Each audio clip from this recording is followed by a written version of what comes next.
Budaya mengusir sejumlah pejabat pemerintah oleh DPR kembali terjadi. Baru-baru ini diketahui Direktur Utama PT Krakatau Steel, Silmi Karim, diusir oleh pimpinan Komisi 7 DPR, Bambang Haryadi, dari rapat yang membahas proyek mangkrak, pabrik blast furnace, dan kinerja impor baja nasional yang sangat tinggi pada Senin 14 Februari 2022 kemarin. Kronologi bermula dari pertanyaan Bambang usai Silmi menjelaskan masalah yang terjadi di pabrik blast furnace.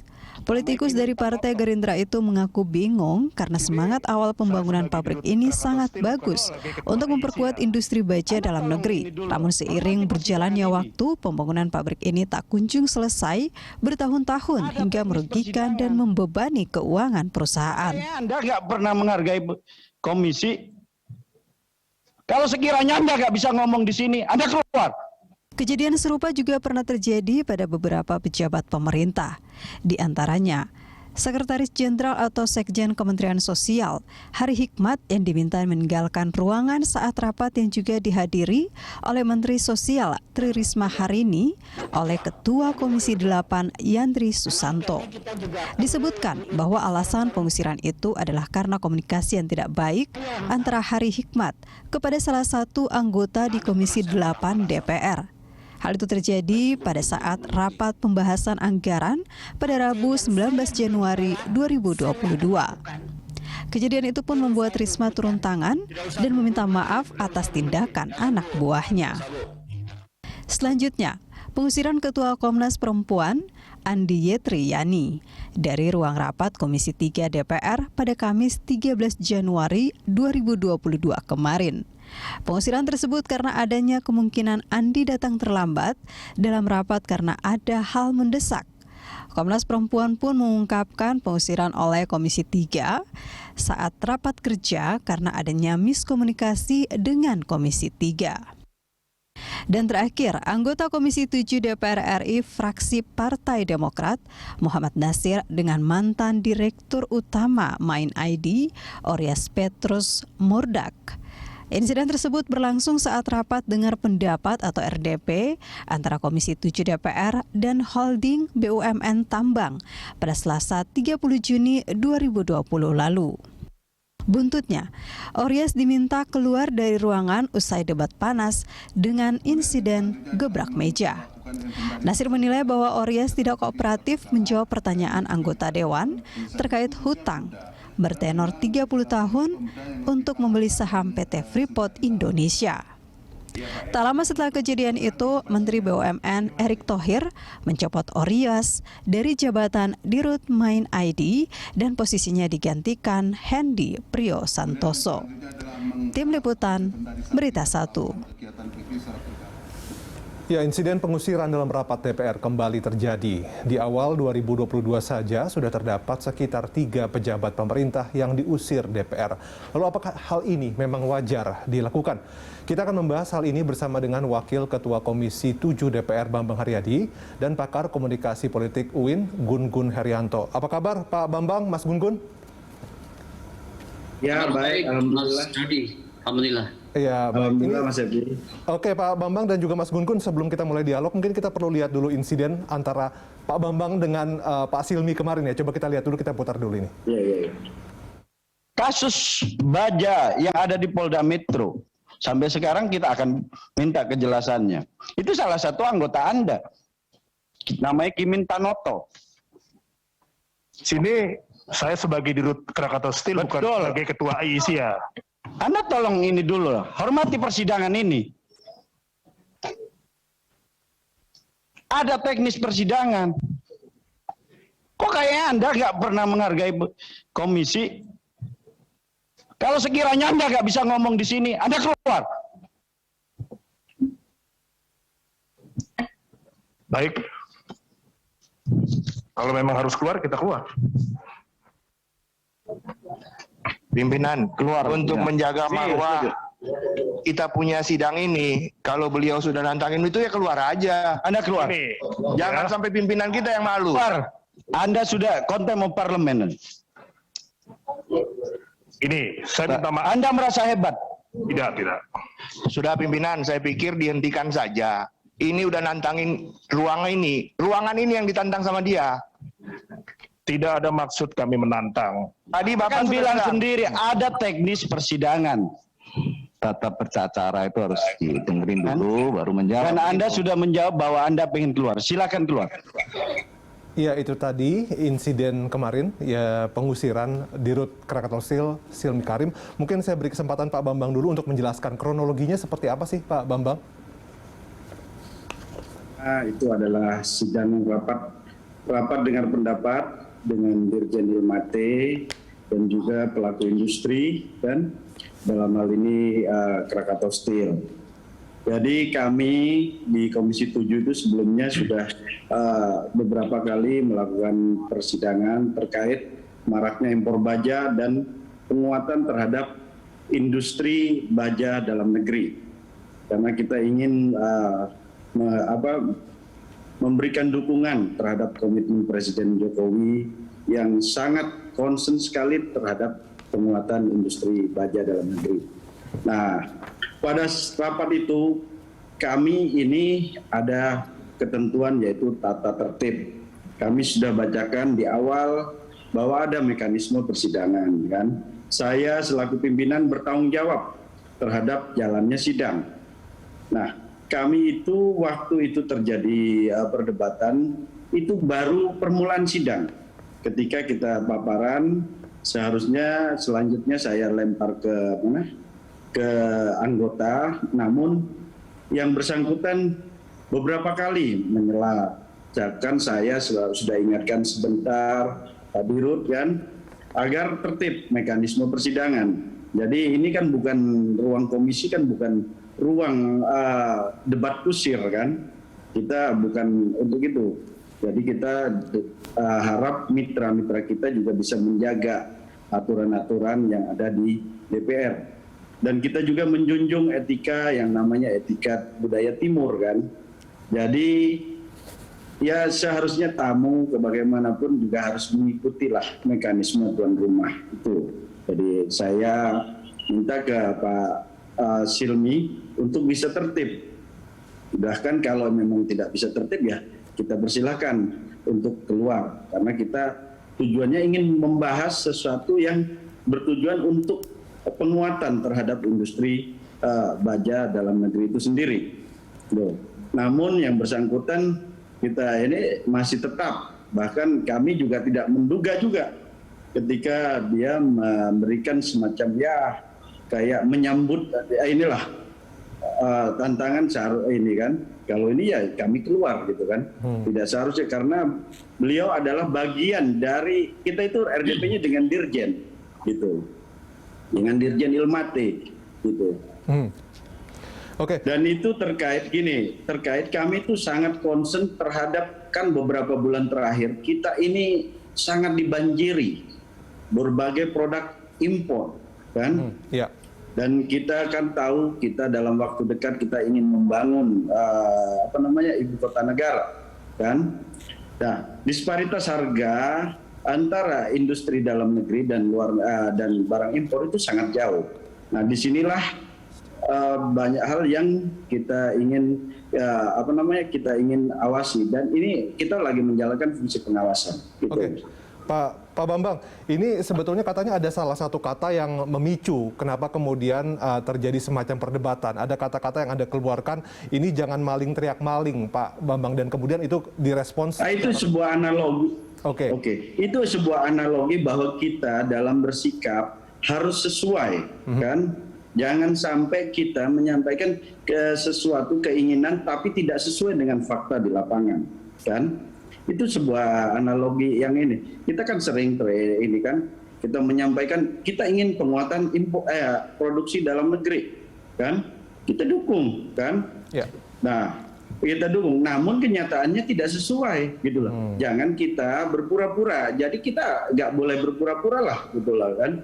Jadi kesegayanya seperti mendukung penguatan, tapi prakteknya banjirnya ini ya salah satu dari pelemahan industri dalam negeri sendiri gitu. Oke Pak Bambang, sekarang kita tanya Mas Gun-Gun, dari pandangan Anda sendiri mengomentari insiden pengusiran Pak Silmi Karim di rapat Komisi 7 seperti apa, Mas Gun-Gun? Kalau menurut saya ada distorsi persepsi ya, yang itu kemudian terhubung dengan kedua belah pihak yang RDP, rapat dengar pendapat. Kan seharusnya RDP dalam konteks ini fungsi pengawasan DPR itu muaranya adalah mutual understanding dengan sikap kritis DPR, kan begitu ya. Artinya ada dua hal Mas Dudi. Pertama adalah soal substansi, yang kedua soal komunikasi atas substansi, kan begitu ya. Ya. Yang jadi problem kan sebenarnya belum sampai di substansi, tetapi komunikasi atas substansinya bermasalah. Gitu, sehingga kemudian muncul distorsi persepsi yang saya maksudkan tadi. Tadi seperti misalnya Pak Bambang sampaikan, ini baru awal padahal di rapat, artinya belum nyampe di substansi. Nah, opening dari RDP itu kemudian justru melahirkan relasi antagonistis ya, yang kemudian kita bisa lihat akhirnya kemudian terjadi peristiwa seperti yang kemarin itu. Kalau saya lihat begini, memang dalam konteks komunikasi, apalagi ini kan sifatnya di sebuah institusi formal ya, aksi reaksi ya, saya memahami bahwa relasi antagonistis itu tidak dari satu pihak. Contoh misalnya mungkin Pak Silmi responsif dan reaksioner pada saat misalnya ada kalimat yang memang menohok sih dari apa yang disampaikan oleh Pak Bambang, dan diksi maling teriak maling itu harusnya kemudian memang mungkin pada saat sesi jawab dia itu kemudian bisa dikonfirmasi kan, iya kan? Atau misalnya menyangkut tadi soal substansi beberapa pernyataan yang kemudian disampaikan oleh anggota DPR itu juga bisa dikonfirmasi oleh Direktur Utama Krakatau Steel itu pada sesi jawabannya dia. Hanya masalahnya kemudian ada spontanitas yang itu sebenarnya manusiawi ya. Orang ketika misalnya ada attacking gitu, kadang-kadang lupa bahwa dia berada di forum apa. Nah itu yang jadi problem Pak Dirut ya kan. Nah sekarang yang menjadi problem DPR dalam konteks persepsi publik adalah soal kenapa kemudian menghubungkan dengan contempt of parliament begitu ya. Kemudian juga ada satu peristiwa pengusiran.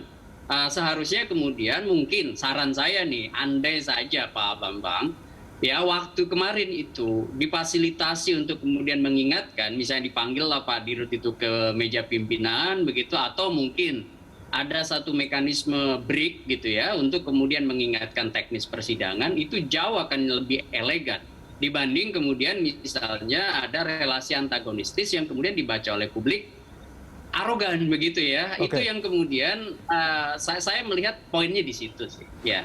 Oke, jadi kalau menurut Anda Mas Gun-Gun tidak harus sampai diusir begitu ya. Pak Bambang ini mungkin tadi salah satu saran dari Mas Gun-Gun adalah mungkin harusnya tidak diusir, tapi kemudian mungkin bisa dipanggil atau ada break dulu untuk menjelaskan teknis persidangan dan sebagainya Pak Bambang. Jadi di dalam setiap persidangan itu selalu dijelaskan terkait tata tertib, dan juga yang bersangkutan itu bukan baru rapat di DPR kan.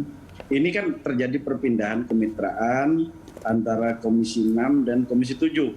Dulu Kementerian Perindustrian itu ada di Komisi 6. Terjadi perubahan mitra, Kementerian Perindustrian pindah ke Komisi 7. Nah ini mungkin suasana yang tidak dipahami kan, tapi kalau bicara soal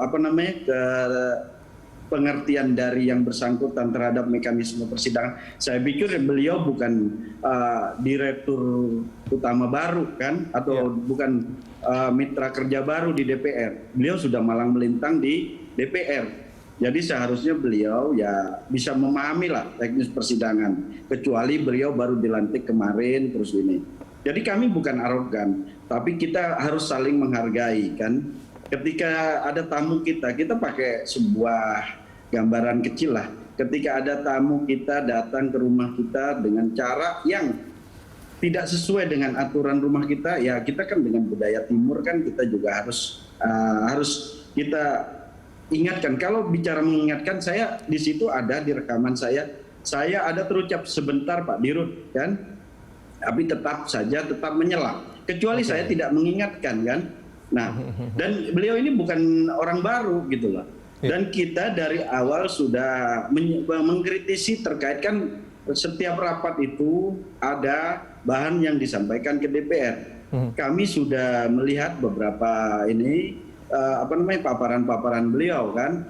Jadi dalam paparan beliau masih tidak pas dan kita ingin dalami. Nah, beliau tidak bisa menempatkan itu pada saat itu rapat dengar pendapat, tapi dia seperti mungkin ya dia merasa itu rapat dengan direksinya gitu. Pak Bambang, kita mungkin akan dalami soal aturan atau tertib rapat di komisi ya di DPR di segmen berikutnya. Mas Gun-Gun juga tetap bersama kami, pemirsa tetaplah bersama kami di Lunch Talk.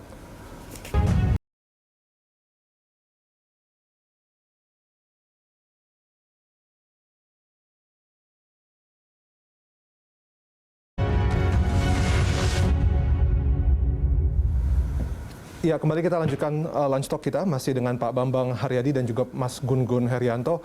Ini pemirsa perbincangan off air ya, pas iklan tadi antara Mas Gun-Gun dengan Pak Bambang kayaknya agak seru nih ya. Saya coba ke Mas Gun-Gun dulu. Mas Gun-Gun tadi menanggapi komentar terakhir dari Pak Bambang bahwa ini kan Pak Silmi ini bukan kali pertama sebetulnya rapat di DPR, sudah tahu tata tertibnya seperti apa dan layaknya tamu mungkin harus lebih mengikuti peraturan dari yang punya rumah. Ini komentar Anda seperti apa, Mas Gun-Gun?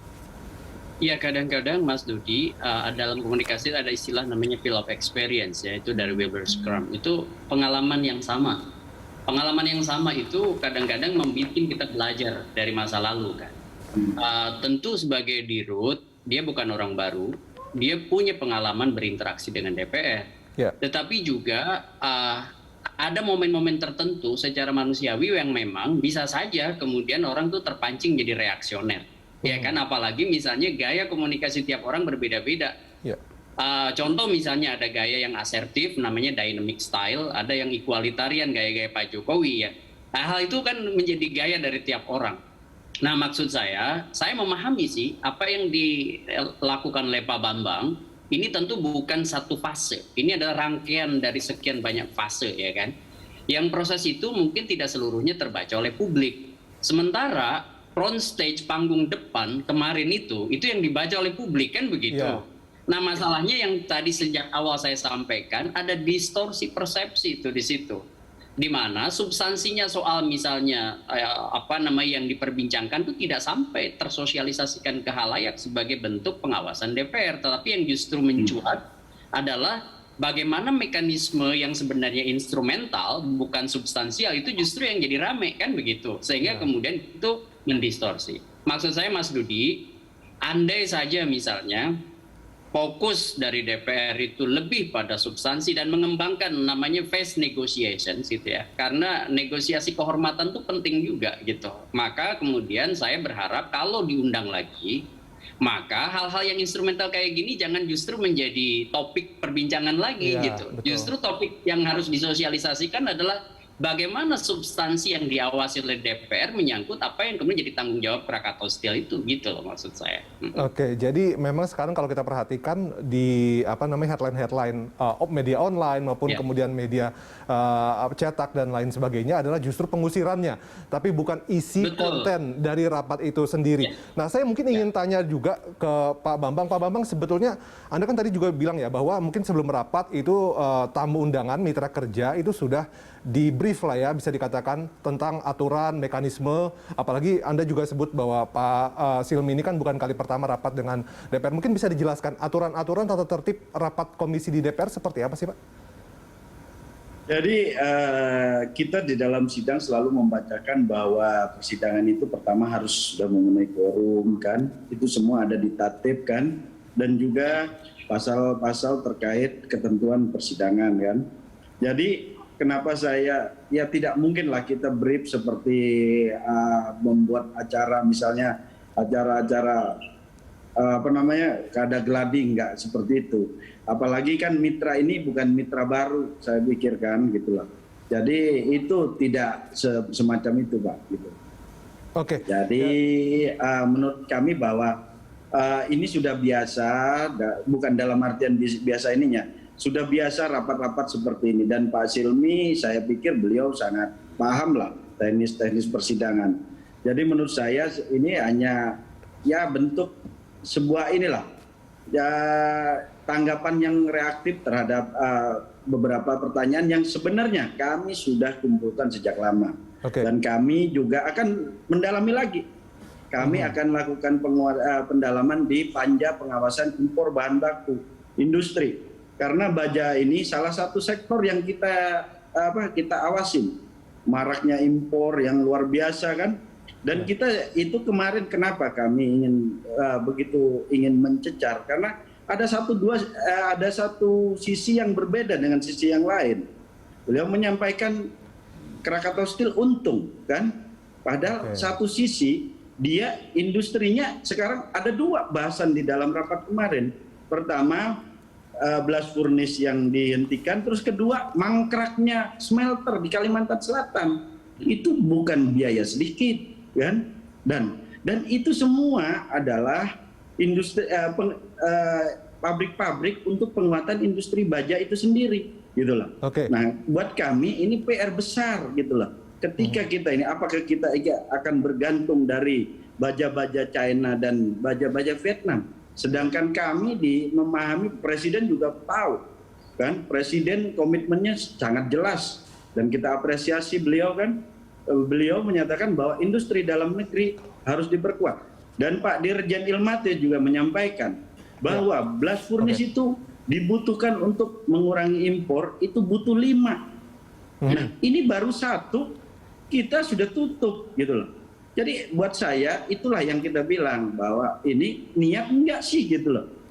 Kan kasihan Presiden. Bahkan Presiden kemarin meresmikan pabrik di Cilegon itu kepemilikan Krakatau Steel hanya minoritas, kan mayoritas itu Korea gitu loh. Pak, gitu. Ya, Mas Gun-Gun, ini yang disebutkan oleh Pak Bambang barusan ini sebetulnya masuk ke substansi ya, sebetulnya begitu. Katanya sebetulnya ya teknis begitu ya, sebetulnya sudah ada beberapa hal juga yang ditanya, tapi kemudian jawaban-jawaban dari Pak Silmi katanya ya kurang memuaskan lah, kurang deep, kurang dalam dan sebagainya. Apakah ini artinya juga? Mohon maaf, bukan begitu. Jadi sebentar saya tambah, boleh izin ya. Maaf ini, mohon maaf sih. Kalau diizinkan tadi ada sedikit kurang. Jadi yang disebut bahwa ini kami itu baru itu prolog, tapi begitu reaktifnya kan. Nah akhirnya kami meyakini ini bagaimana rapat selanjutnya kan. Sebelumnya kami juga undang, beliau tidak hadir kan. Itulah. Jadi kami merasa emang ya kayak saya sampaikan emang kurang menghargai lah kan. Makanya kami juga meminta Menteri BUMN juga bisa mengevaluasi atau bisa memberikan inilah teguran bahwa kita itu bermitra, kita itu bukan musuh kan. Kita ini saling ingin menguatkan kan. Kita ingin Krakatau Steel sebagai industri andalan di sektor baja dan besi. Kita ingin industri ini kita perkuat gitu loh. Bahkan kemarin mereka direstrukturisasi kan, terkait utangnya kan, diturunkan suku bunganya jadi 1%. Jadi keuntungan yang dicatatkan oleh Krakatau Steel itu salah satunya penopangnya karena suku bunga pinjamannya dikurangin, dikecilkan hanya 1%. Kalau besok kembali normal ya kita nggak tahu lagi gitu kan. Itu Mas.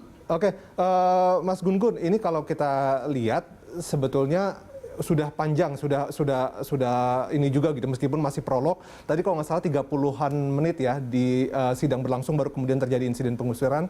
Tapi kemudian juga sebelumnya katanya sudah pernah dipanggil tapi tidak datang dan sebagainya. Tapi kan yang di-capture oleh publik ya tadi ya, yang 1,5 menit itu saja insidennya begitu. Artinya kekhawatirannya adalah publik ini kan sekarang bisa mengakses rapat-rapat ini lewat live streaming, dan kemudian ketika yang dilihat adalah insiden yang tadi, khawatirnya aduh kok rapat-rapat di DPR gaduh terus nih. Ini gimana komentar Mas Gun-Gun? Iya, ini kan tidak bisa dilepaskan dari kronologis selama 2022 awal ini. Jadi kan kasusnya Pak Bambang dengan Komisi 7 dengan Pak Dirut Krakatau Steel ini dibaca oleh publik menjadi rangkaian, ya kan? Kan begitu yang jadi problem dengan peristiwa pengusiran Sekjen Kemensos dan Komnas Perempuan. Makanya kemudian ini kumulatif. Ya kebetulan aja menjadi sebuah benang merah yang dibaca oleh publik. Mas Dodi, Pak Bambang, ini menjadi sebuah berita yang kemudian punya nilai berita yang untuk kemudian dinaikkan menjadi sebuah perbincangan-perbincangan yang panas di berbagai media menurut saya. Ini yang disebut dengan konsep kontras dengan konsep asimilasi, Mas Dodi. Jadi yang terjadi kontras bukan asimilasi gitu. Kalau asimilasi kan menangkap pesan kuat. Yang sebenarnya saya tangkap tuh dari apa yang tadi sampaikan Pak Bambang soal smelter, soal baja. Itu substansi yang penting sekali tuh diawasin, dan itu menurut saya logik yang disampaikan oleh Pak Bambang itu tadi masuk, apalagi kalau kemudian ini nanti porsinya itu menjadi ruang publik yang jauh lebih besar gitu difasilitasi oleh DPR, terutama menelisik kasus ini gitu. Baik. Nah, masalahnya adalah yang terjadi kemarin adalah kontras, bukan asimilasi. Publik tidak menangkap pesan kuat karena satu memang baru awal kemudian belum masuk. Yang jadi problem adalah justru ego sektoral gitu.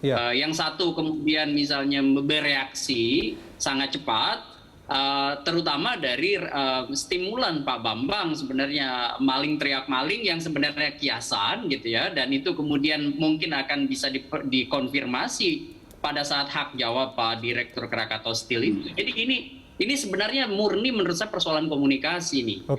Tetapi menurut saya, Mas Dodi, lebih besar dari persoalan komunikasi adalah soal political economy. Itu yang harus kemudian behind structure-nya, soal political economy untuk bukan hanya soal kebanggaan, tapi kesejahteraan Republik ini dari ragam kerja industri yang kemudian harus diawasin, itu yang justru menjadi lokus menurut saya sih. Oke, kita akan break lagi Pak Bambang dan juga Mas Gun Gun. Kita akan lanjutkan Lunch Talk pemirsa usai jeda.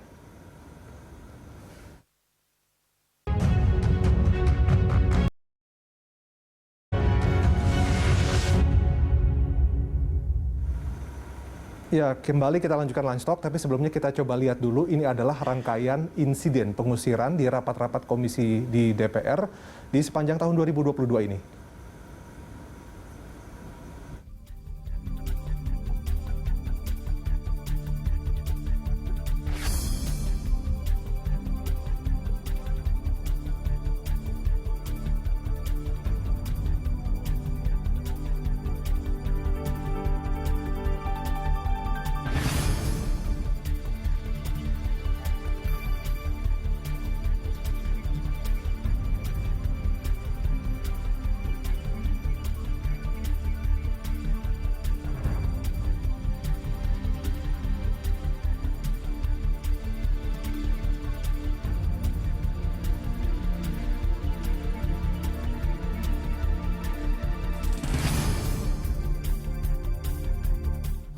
Ya, itu di tahun 2022 saja pemirsa sudah ada 4 insiden pengusiran, 3 atau 4 insiden pengusiran yang terjadi. Pak Bambang, apakah kemudian insiden-insiden semacam ini memang wajar atau sering kali terjadi, atau memang karena baru-baru ini saja disorot oleh publik? Kita ini ingin juga menjelaskan begini. Jadi kadang kami itu ya lebih banyak dinilai negatif, dan kami juga tidak buat kami itu koreksi kan. Namun perlu diketahui publik bahwa selama ini kami DPR, kalau ini kita itu sering memanggil mitra kan, kalau enggak dipikir kita tidak bekerja. Kami panggil mitra-mitra, namun banyak sekali alasannya kadang ditunda-tunda kan. Ada alasan rapat dengan ini, rapat dengan itu. Nah, kami sendiri kan harus menjalankan hak konstitusional kita kan, fungsi pengawasan kita kan kepada mitra-mitra kita. Nah, disinilah kadang mitra-mitra sudah kita jarang bertemu, kita menjalankannya hak-hak kita kan, dan mitra-mitra itu datang kadang ya ini salah satu contoh, tidak ada unsur keseriusan gitu loh kan. kita sudah serius-serius kan, kita sudah tunggu paparannya, kita ingin perkuat. Jadi kadang mereka ini ada, walaupun tidak semua, ada beberapa ya contoh kayak kejadian kemarin lah. Kejadian kemarin menganggap kita ini cari-cari salah kan. Padahal kita ingin menguatkan, publik tidak tahu bahwa kami ini ingin mendukung komitmen Presiden untuk penguatan terhadap industri dalam negeri. Tapi kenyataannya kan yang terjadi bahwa ini semua banjir impor, dan Krakatau Steel sebagai pelaku industri dalam negeri ini tidak ada keinginan untuk memperbaiki tata kelola industri baja ini. Gitu. Oke, Mas Gun-Gun tadi kita coba putarkan grafisnya ya. Ya, kalau kita lihat benang merahnya sebetulnya betul kata Anda tadi ya. Banyak sekali soal komunikasi. Di antaranya pemicu masalahnya adalah soal jawabannya yang mungkin kurang bagus atau tidak kooperatif menjawab pertanyaan. Tadi memang hanya dari Komnas Perempuan saja yang alasannya adalah karena telat datang begitu. Tapi kalau dari rangkaian kasus ini yang Anda lihat benang merahnya seperti apa nih, Mas Gun-Gun? Kalau menurut saya begini ya. Ini kan memang di satu sisi kewenangan yang melekat ya, juga fungsi yang melekat pada DPR ya. Di sisi lain adalah respon dari mitra, kan begitu ya.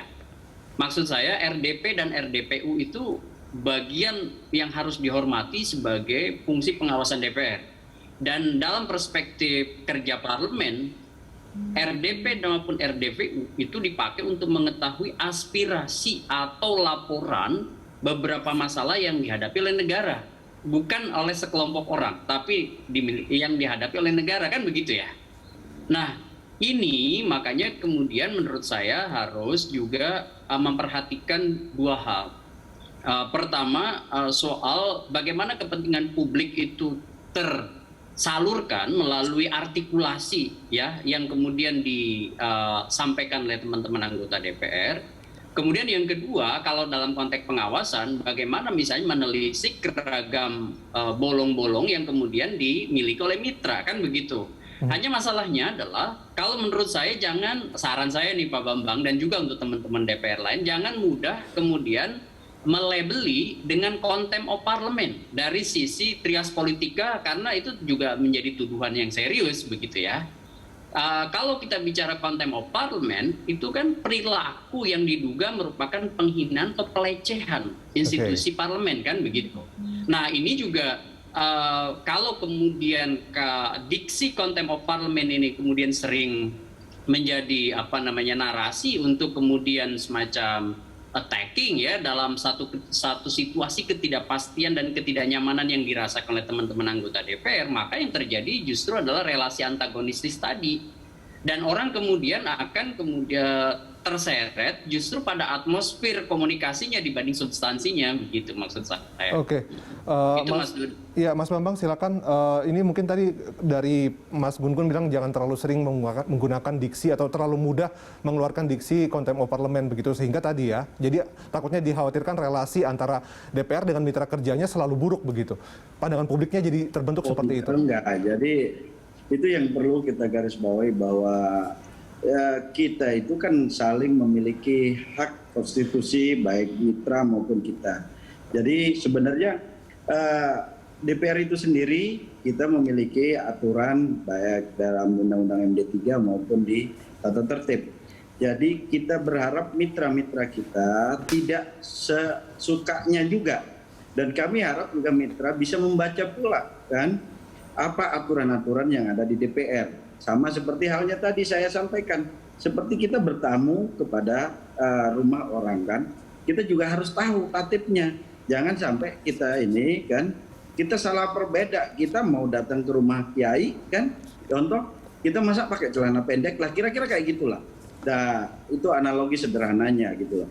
Jadi saya harap kepada ini contempt of parliament yang dalam artian mitra, untuk mengingatkan mitra bahwa kita itu menjalankan tugas konstitusi, bukan suka-suka kita kan. Jangan sampai kita juga oleh masyarakat dibilang bahwa DPR tidak bekerja. Diberikan mandat dalam undang-undang, tugas pengawasan, legislasi maupun anggaran, itu tidak dijalankan. Kita kan sering melihat di sosial media bahwa DPR ya sering kita disampaikan itu tidak bekerja. Nah, sedangkan kami ingin meningkatkan kinerja kami, kita juga pengen mitra juga bisa menghormati hak-hak kami juga gitu. Oke, ini nextnya kalau misalnya berkaca pada insiden ini yang kemudian menjadi sorotan publik, apakah kemudian akan ada evaluasi khusus begitu?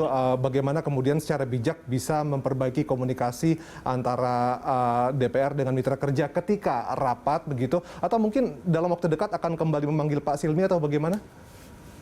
Ya, dalam waktu dekat kita akan panggil, kan kita udah sepakati setelah kemarin rapat kerja. Kita ingin telusuri, kita akan melibatkan BPK juga kan, ya, dan juga Bea Cukai terkait maraknya impor ini. Karena tujuan kita untuk penguatan industri dalam negeri. Nah, dan juga karena kemarin disampaikan ada beberapa masalah, kan, masalah hukum.